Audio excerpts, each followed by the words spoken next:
Hello cuties, welcome to my channel my prettiness. আজকে আমি বানাবো কিউট একটি ডিআইওয়াই ওয়াল হ্যাঙ্গার। প্রথমে নিয়ে নাও একটি স্কোয়ার পেপার, দেন সেটিকে কাঁচির মাধ্যমে কাট করে নাও ফুল আকারে। এরকম কয়েকটি ফুল আমি আগে থেকেই বানিয়ে রেখেছিলাম।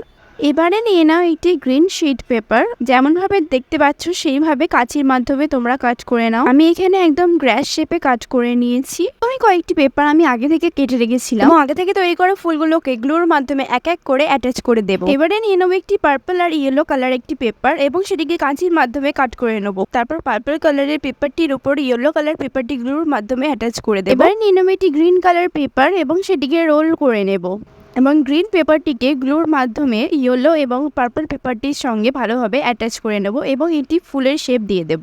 তোমরা এখানে দেখতে পাচ্ছ আরও কয়েকটি ফুল আমি বানিয়ে রেখেছিলাম। দেন নিয়ে নাও একটি কার্ডবোর্ড এবং কার্ডবোর্ডটির উপরে একটি টেপ বসিয়ে নিয়ে সেটিকে গোল আকারে কাট করে নাও।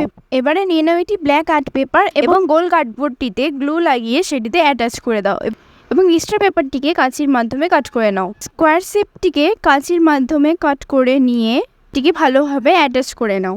এবারে যে এক্সট্রা কার্ডবোর্ডটি ছিল সেটিকে পিঙ্ক আর্ট পেপারের দ্বারা কভার করে নাও। এবারে যে ব্ল্যাক কার্ডবোর্ডটি ছিল সেটির মধ্যে গ্লু লাগিয়ে এক এক করে ফুলগুলি অ্যাটাচ করে দেব। ফুলগুলিকে আমি কার্ডবোর্ডের পিছন দিক দিয়ে অ্যাটাচ করেছি যাতে দেখতে সুন্দর লাগে। ফ্লাওয়ার্সগুলিকে একটি একটি করে লাগিয়ে নেওয়ার পর যে পিঙ্ক কার্ডবোর্ডটি ছিল সেটির মধ্যে গ্লু লাগিয়ে সেটিকে অ্যাটাচ করে দেব। And that's our beautiful handmade wall hanger.